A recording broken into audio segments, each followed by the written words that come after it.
Hola, hoy vamos a meternos de lleno en un tema que, la verdad, nos toca a todos. Vamos a explorar juntos ideas súper interesantes que vienen de la psiquiatría, la neurociencia, incluso la fisioterapia. Eso es. El objetivo es que salgamos de aquí con herramientas prácticas, ¿no? Para manejar mejor el día a día, para potenciar nuestro bienestar mental, el emocional. Exacto, que no es poco. Porque, a ver, seamos sinceros, con el ritmo que llevamos es que es facilísimo sentirse, bueno, sobrepasado. El estrés, la ansiedad, la sobrecarga de información, si no tenemos unas claves de cómo funcionamos por dentro, pues nos puede costar mucho. Totalmente. Es como navegar sin brújula a veces. Y la idea hoy es precisamente encontrar algunas de esas claves. Justo. Y para eso vamos a tocar temas como la gestión de las emociones, el poder increíble que tiene nuestra mente, que a veces ni nos lo creemos, y esa conexión tan directa entre cuerpo y cerebro. Hablaremos de estructuras como el nervio vago, que igual suena un poco técnico, pero veremos que es fundamental. Mm, Sí, muy interesante esa parte física. Nuestra misión entonces es sacar lo más útil, lo más aplicable de todas estas fuentes, entender un poquito mejor cómo funcionamos y sobre todo qué podemos hacer para sentirnos mejor en el día a día. Así que, bueno, vamos a desgranar todo esto, ¿te parece? Perfecto, me parece un plan estupendo.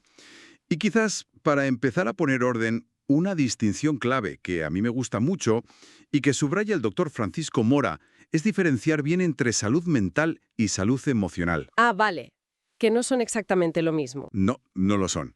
A ver, la salud mental, digamos en términos más clínicos, sería la ausencia de un trastorno mental definido diagnosticable según los criterios médicos. Entendido. Ausencia de enfermedad, por así decirlo. Eso es. Mientras que la salud emocional es otra cosa.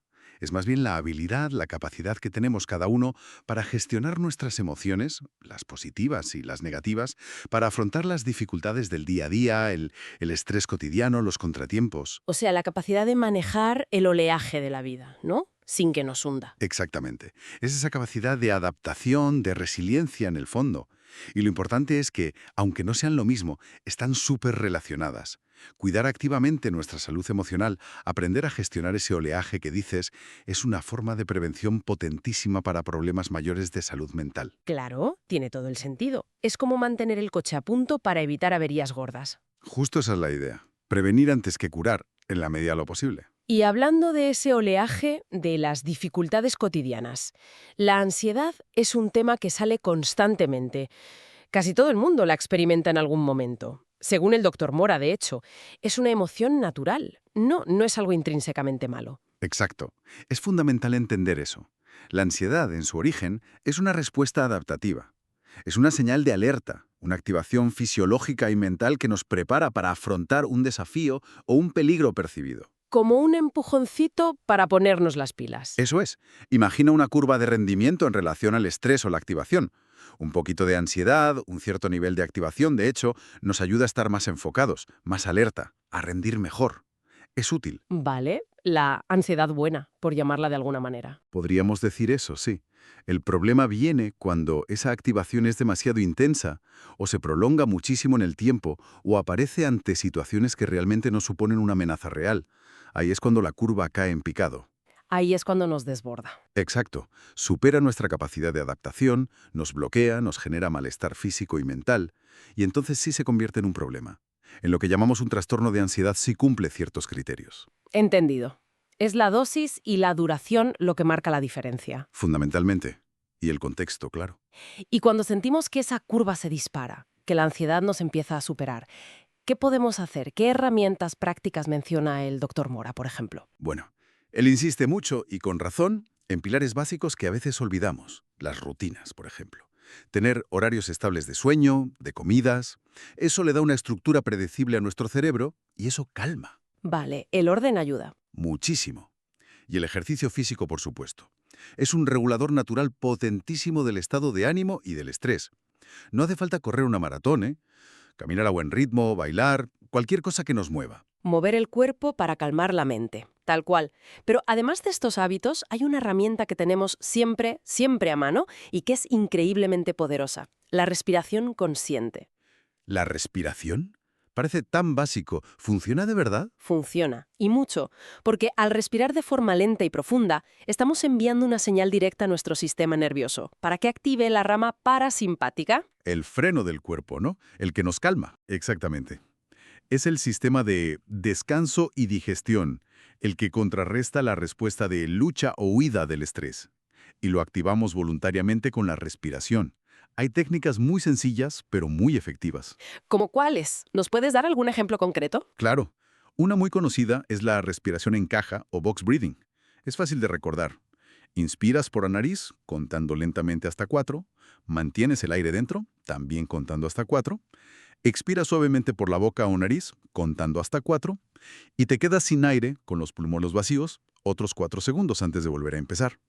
Inspirar 4, mantener 4, expirar 4, mantener 4.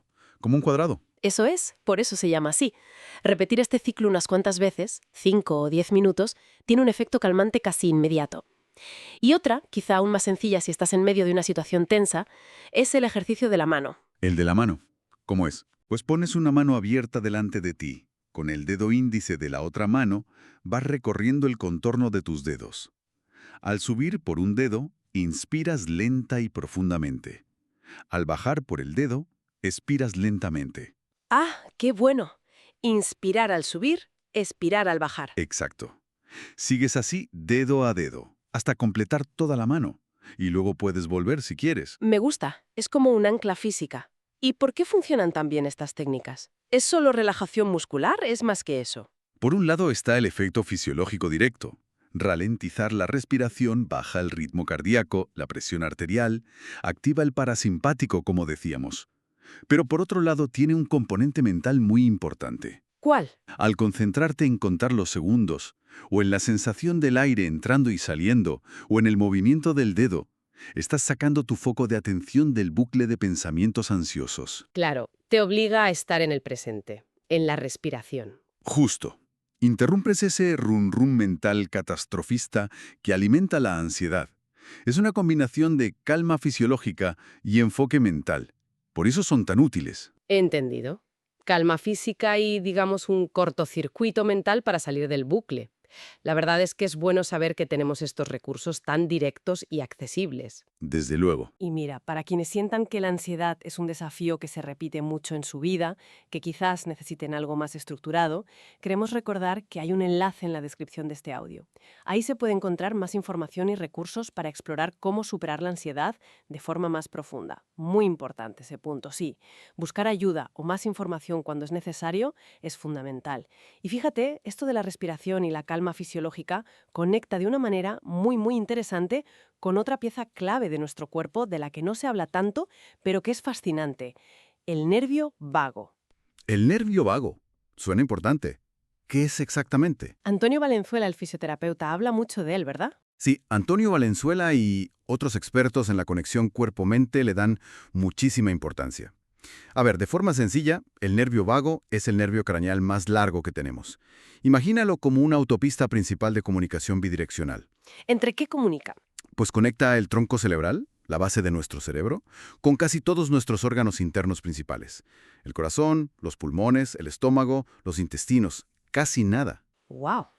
O sea, es el cableado principal entre el cerebro y el cuerpo. Exacto. Y es el gran protagonista del sistema nervioso parasimpático, el que mencionábamos antes, el encargado de la calma, la relajación, la recuperación.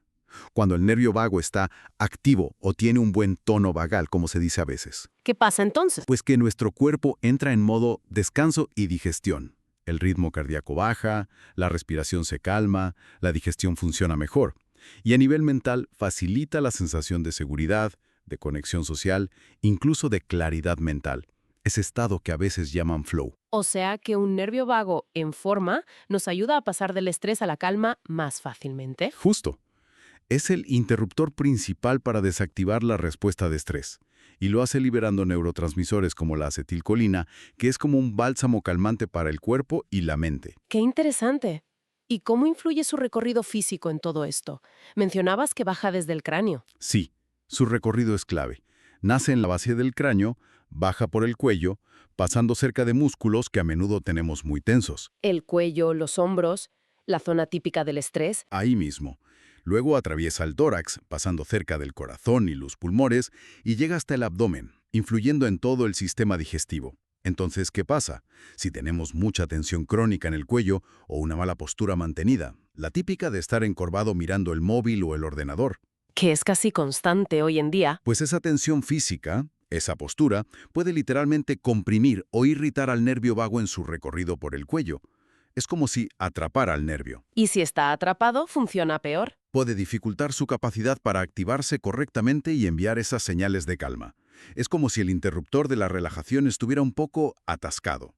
Por eso, a veces, aunque intentemos relajarnos mentalmente, el cuerpo sigue tenso, porque hay un componente físico que interfiere. Fascinante esa conexión tan directa entre la postura, la tensión muscular y nuestra capacidad para calmarnos. Es algo muy físico. Muy físico, sí. La fisioterapia y la osteopatía trabajan mucho sobre esto. Y según Valenzuela, hay maneras sencillas que podemos hacer en casa para mimar o estimular a nuestro nervio vago, para ayudarle a funcionar mejor. Sí, son cosas sorprendentemente simples y agradables. Una muy potente es usar el frío. Por ejemplo, lavarse la cara con agua bien fría, o incluso sostener un cubito de hielo envuelto en un paño fino en la nuca o en las sienes por un momento, Agua fría en la cara porque funciona. porque estimula unas terminaciones nerviosas en la cara que están directamente conectadas con el nervio vago. Es como darle un pequeño reset que activa la respuesta parasimpática. Produce una sensación de despertar y calma a la vez. Curioso. ¿Alguna otra idea? El masaje suave. Masajear con cariño el cuello, especialmente los laterales y la base del cráneo. También la zona de la mandíbula, que acumula muchísima tensión. Incluso masajear suavemente las cejas, la frente. Gestos relajantes de autocuidado. Exacto. Son formas de liberar esa tensión física que puede estar atrapando al vago. Y a la vez son señales directas de calma para el sistema nervioso. Pueden ayudar mucho a relajarse antes de dormir, por ejemplo. Vale. Entonces, cuidar esa conexión física, liberar tensión y estimular el nervio vago nos ayuda a estar más calmados. Tan clara, nos lleva de cabeza a otro tema potentísimo, el poder de la mente sobre el cuerpo. El doctor Joe Dispenza, mencionado por Corra, y Marian Rojas Estapé hablan muchísimo de esto, ¿verdad? Totalmente. Es un campo apasionante. Y el ejemplo más clásico y estudiado es el efecto placebo. El placebo. ¿Que una pastilla de azúcar te cure? Suena a magia. Parece magia, pero es ciencia pura. El efecto placebo demuestra de forma increíble cómo una creencia, una expectativa positiva, puede generar cambios fisiológicos reales en el cuerpo. ¿Cómo funciona exactamente? Bueno, si una persona cree firmemente que un tratamiento, aunque sea inerte, como la pastilla de azúcar, le va a ayudar, esa creencia activa ciertas áreas del cerebro asociadas con la recompensa y la expectativa. Esto puede desencadenar la liberación de neurotransmisores como las endorfinas, nuestros analgésicos naturales, o la dopamina. O sea que el cerebro se cree que está recibiendo algo bueno y reacciona. Exacto. Y esa reacción cerebral provoca cambios bioquímicos y neurológicos medibles. Se han visto mejoras en dolor, en síntomas de Parkinson, en depresión, simplemente por la expectativa positiva y el ritual del tratamiento. Demuestra de forma brutal la conexión mente-cuerpo. La mente, literalmente, puede empezar a sanar al cuerpo. Es alucinante. Pero claro, si la mente tiene ese poder para lo bueno, también lo tendrá para lo malo, ¿no? Ahí has dado en el clavo. Esa es la otra cara de la moneda, el efecto nocebo, el hermano oscuro del placebo, podríamos llamarlo así. Funciona por el mismo mecanismo de creencia y expectativa, pero en negativo. Si una persona está convencida de que algo le va a hacer daño, o recibe un pronóstico muy negativo y lo asume como una sentencia, Esa creencia negativa puede enfermarle. puede contribuir significativamente a ello, sí. Esa creencia negativa, ese miedo constante, activa de forma crónica la respuesta de estrés. El cuerpo empieza a liberar cortisol, adrenalina, como si estuviera en peligro constante.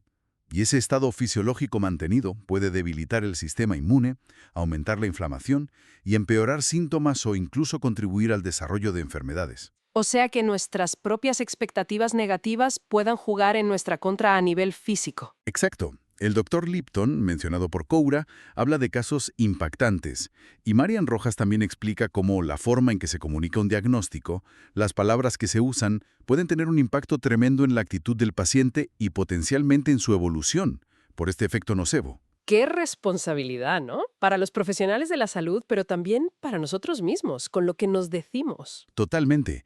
El poder de las palabras y las creencias es inmenso. Es increíble darte cuenta del poder real que tienen nuestros pensamientos y creencias sobre nuestra biología. Y por eso mismo, aprender a gestionar la respuesta al estrés, la ansiedad, esas emociones que nos pueden llevar a pensamientos negativos, es tan relevante para el bienestar general. Fundamental. Y una vez más, para quienes sientan que necesitan más herramientas en esta área, recordamos que sigue estando disponible el enlace en la descripción. Hay información valiosa ahí para quien busque profundizar en cómo superar la ansiedad y gestionar mejor el estrés.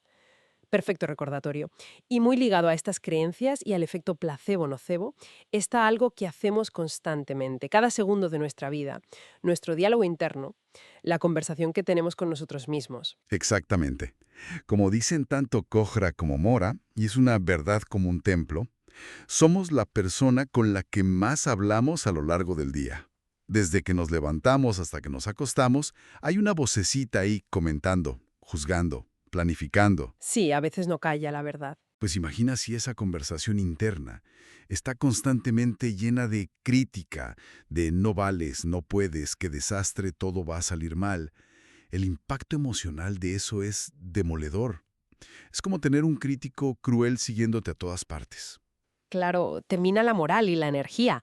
Y supongo que eso también activa la respuesta de estrés, ¿no? Por supuesto, un diálogo interno negativo y catastrofista es un estresor crónico potentísimo. Nos mantiene en alerta, nos hace sentir inseguros y puede contribuir a la ansiedad y la depresión. Tiene todo el sentido.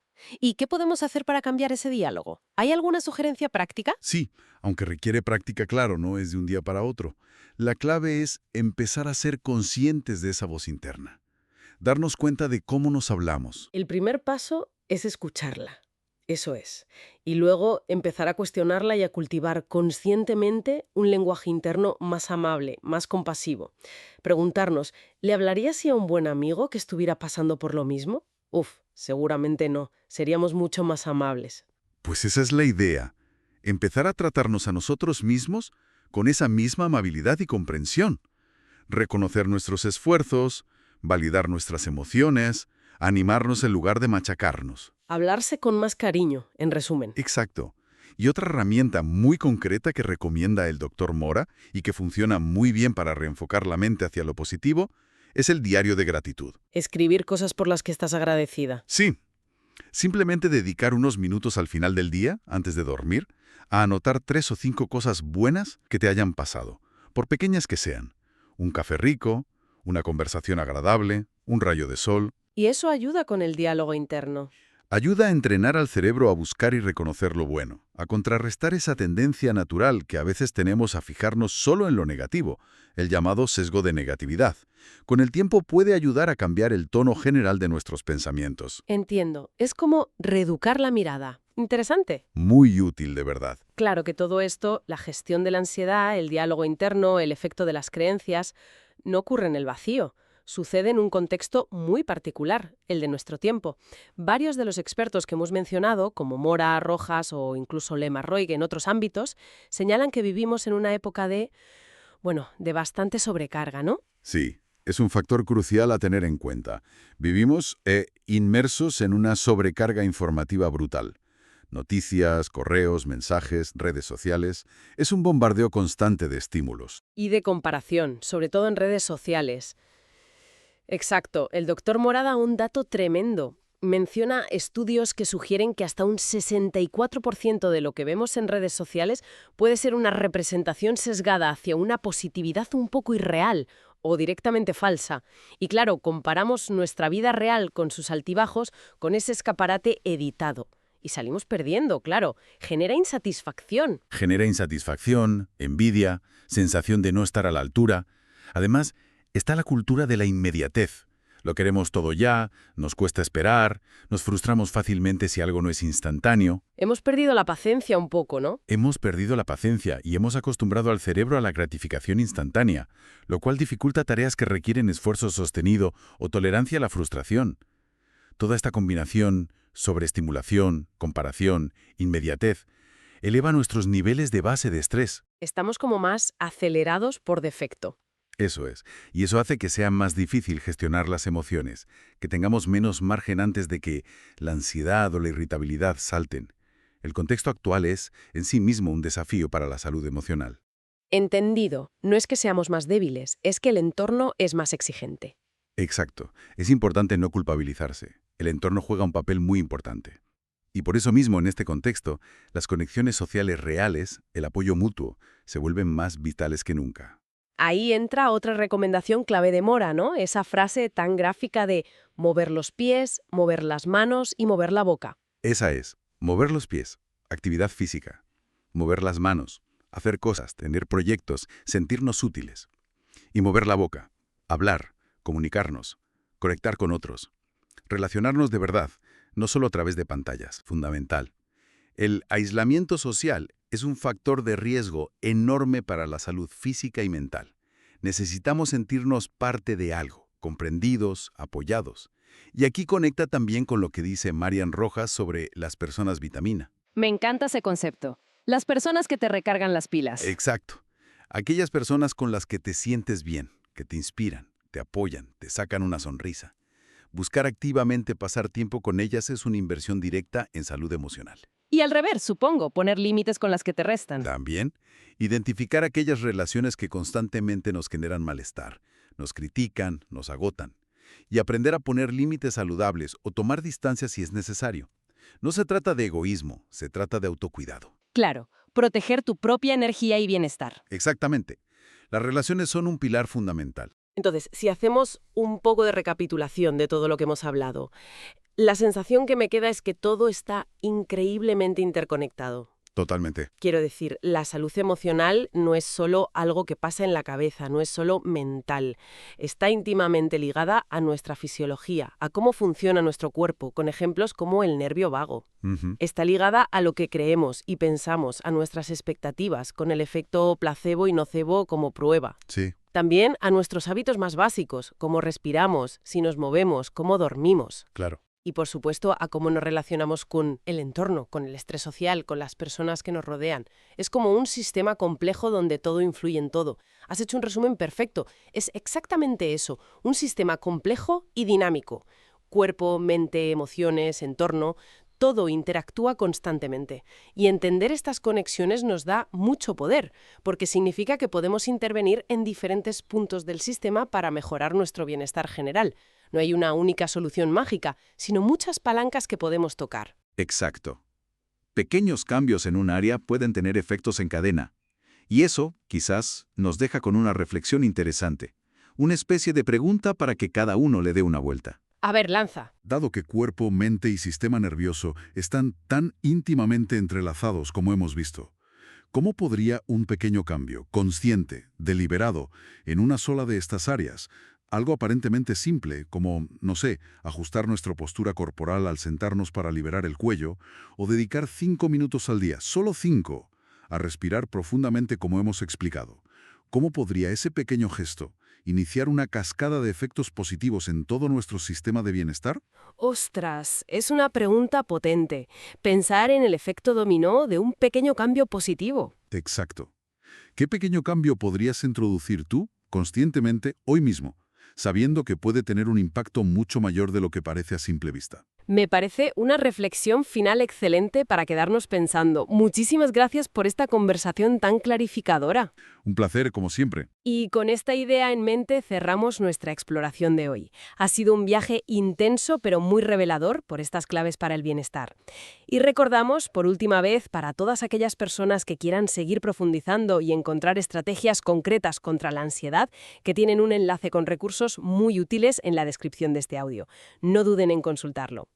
Muchas gracias por acompañarnos y hasta la próxima.